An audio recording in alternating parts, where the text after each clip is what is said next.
అదే కుతికి అప్పుడే అర్థమైపోతున్నది. ఇది పెట్టి కూడా చానొద్దులు అయింది కదా టీజర్ పెట్టి. టీజర్ వచ్చేసి మనకి మార్చిలో అయిందన్న. టీజర్ వచ్చేసి మార్చిలో అయింది. So songs like musical movie కాబట్టి సాంగ్స్ కోసం అని చెప్పి టైం తీసుకున్నాం. లైక్ మనం ఒక 10 days ఒక సాంగ్ అలా చేసుకుంటూ వచ్చామన్నమాట. ఇప్పుడు 2 తారీఖు అంటే 4-5 సినిమాలు ఉన్నాయి. మరి ఆల్రెడీ చూసుకున్నారా మీరు ఫర్దర్ వేసి?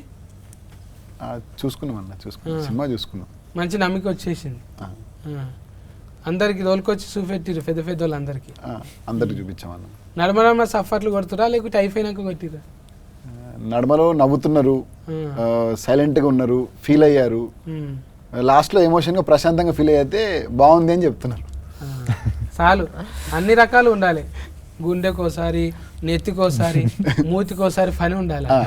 ఇక నగాలి, ఏడవాలి అన్నీ ఉంటాయి. కానీ ఇక మరీ అట్లా మొత్తం దస్తి తీసుకొని ఏడిచేటట్టు ఏం లేదు.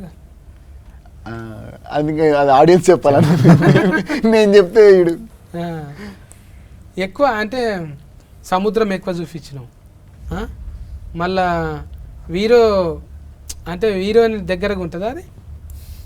హీరో క్యారెక్టర్ అన్న. సముద్రం వచ్చేసి సినిమాలో హీరో క్యారెక్టర్, భూమి వచ్చేసి ధరణి క్యారెక్టర్, అంటే హీరోయిన్ క్యారెక్టర్ వచ్చేసి.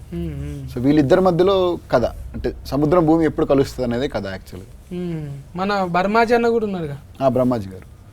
బ్రహ్మాజీ గారు ఫాదర్ క్యారెక్టర్ చేశారన్న. ఫస్ట్ టైం హీరోయిన్ ఫాదర్ లాగా చేశారన్నమాట. మీ నాయననా? మంచిగా అర్థమైందా మరి మాట్లాడుతుంటే? మాట్లాడడానికి ట్రై చేస్తున్నాను, కొంచెం వచ్చు, like little like in manage. జర ఆయన పెద్ద మనిషి కదా, ఎప్పటి నుంచో ఉన్నాడు కదా. బుగులు పట్టినావా ఫస్ట్ మూవీలో ఫస్ట్ తెలుగు మూవీ లక్కీ లక్ష్మణ్ టైంలో అస్సలు రాలేదు. ఈ మూవీ టైంలో కూడా లైక్ కొంచెం very, and I had this big పెద్ద డైలాగ్స్ ఉంది నాకే. So but we did work. He's such a good director. he like I didn't face any problem ఆ టైంలో. దెన్ ఇప్పుడు ఐ కెన్ మేనేజ్, అర్థమవుతుంది.